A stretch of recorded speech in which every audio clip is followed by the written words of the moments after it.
Emmené par Mercedes-Benz et la hausse de ses ventes de véhicules qui augmentent de 50% chaque année, les marques automobiles de luxe peuvent être satisfaites de leur performance de janvier en Chine. Le ralentissement de l'économie chinoise a vu l'année 2015 se terminer avec des ventes de véhicules de luxe à des niveaux de croissance très bas. Comment les constructeurs automobiles rivalisent-ils pour gagner des parts de marché dans une économie qui ralentit? Midiaï nous en parle. La course de l'an dernier avait à nouveau couronné Audi, mais l'entreprise a connu une réduction de ses ventes de 1,4%. BMW a conservé sa deuxième place avec une modeste croissance de 1,7% et devrait vendre 100 000 véhicules de plus pour prendre la première place à Audi. À la troisième place, Mercedes-Benz faisait figure de mouton noir sur ce marché morose. Elle affiche aujourd'hui une croissance de 28,9%.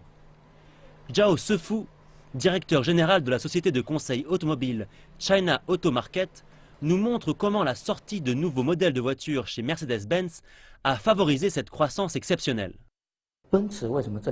Si Mercedes-Benz a connu une telle croissance ces 2 dernières années, c'est d'abord parce que de la seconde moitié de 2014 jusqu'à maintenant, Mercedes-Benz a sorti de nouveaux modèles de véhicules et a amélioré certains anciens modèles.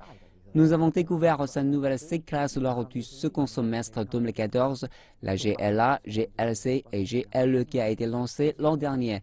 Et il y a aussi le modèle phare E-Class qui sera lancé cette année et qui nous intéresse tout particulièrement. C'est une mise à niveau intensive de ces modèles de voitures. Les nouveaux modèles de véhicules sont très compétitifs lorsqu'ils sortent et c'est la raison pour laquelle Mercedes-Benz a connu un taux de croissance bien meilleur que ses concurrents sur le marché. Les marques comme Jaguar, Land Rover, Lexus ou encore Volvo vont rivaliser pour vendre plus de 100 000 véhicules cette année. Cependant, la croissance du marché est descendue à 11% l'an dernier, après le pic de 30% de 2012. Afin d'améliorer les ventes, malgré cette économie qui ralentit, la compétitivité par les prix est devenue vitale. Tout particulièrement depuis le second semestre de l'an dernier, où M. Zhao a vu des revendeurs commencer à offrir des remises de 20%, voire 30%. Il existe d'autres moyens avec plus de publicité car les clients expriment un intérêt pour des programmes de prêts avec des taux d'intérêt plus bas pour répondre aux pressions financières actuelles. Les prêts auto vont également stimuler l'envie des consommateurs pour ces automobiles. La localisation de la production en Chine a été importante pour diminuer le prix final de l'automobile ainsi que celui des pièces de rechange et de l'entretien.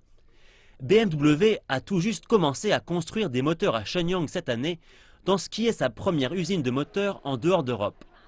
Cadillac a construit aussi une nouvelle usine à Shanghai et souhaite augmenter ses ventes en 2016 de 25%.